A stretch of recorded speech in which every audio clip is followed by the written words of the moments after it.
Hi, my name's Jordan Holt, and I'm going to be reading a section from Winnie the Pooh's Sleepy Stories.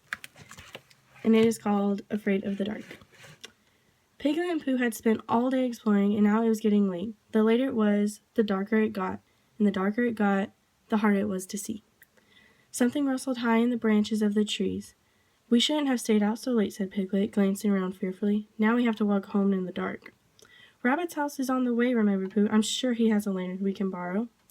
Though he was a bear of very little brain, Pooh sometimes did have good suggestions. Piglet and Pooh walked carefully, trying not to trip over rocks and branches in the dark. Suddenly, Pooh felt Piglet shudder beside him.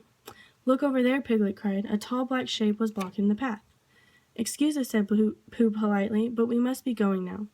He grabbed Piglet's hand, closed his eyes, and ran quickly past a shadowy figure. The pair continued through the woods. All at once they were surrounded by a loud chirp. "Heffalumps," whispered Pooh. "I know that sound anywhere. We must walk to Rabbit's house as fast as we can." Then Pooh added loudly, "There's nothing to be afraid of." He hoped the Heffalumps would hear him and think that he was very brave. "Oh, yes, there is," shouted Pooh. Out of nowhere, a swarm of blinking lights was flying straight towards them. Pooh and Piglet ran and ran. The forest rushed past them in a blur. The next thing they knew, they were in front of Rabbit's house, where Rabbit and Owl were just stepping outside to enjoy the night air. "Taking an evening stroll?" Owl asked. "It looked more like an evening run," said Rabbit. "Is anything the matter?" Pooh and Piglet told Rabbit and Owl about all the frightening things they have encountered. "And so that's why we are here," Pooh informed him. "Yes," added Piglet, "to borrow a lantern, Rabbit, to light our way to our house." "Why, certainly," said Rabbit. "I'm happy to help. Here, take this one." "You know," Owl told him, "sometimes the things you see and hear at night are not always what they seem. Why don't I walk you home? Maybe we can find an explanation for what scared you." Pooh and Piglet were very grateful for Owl's kind offer. "Oh, yes, please," they replied. The friends set off. Soon the mysterious dancing lights appeared again. "Oh, splendid!" Owl exclaimed. "The fireflies are out tonight.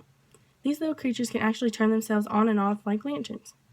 Now that they knew what the lights were, Pooh and Piglet had to admit that the fireflies were awfully pretty.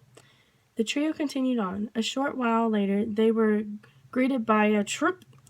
"Crickets," Owl announced. "Small insects who spend all night long chattering to each other." Pooh smiled. "They certainly have a lot to say," he declared cheerfully. But suddenly, the strange dark shape blocking their path once again. Pooh and Piglet gulped. "Owl?" they asked. "Merely a shadow made by the moonlight passing through the trees," Owl told them. In no time at all, Owl had delivered both Piglet and Pooh safely home. As Pooh got ready for bed, two small glows at the window caught his eye. Somehow his tiny new friends knew that tonight Pooh could use a nightlight. Thanks for watching!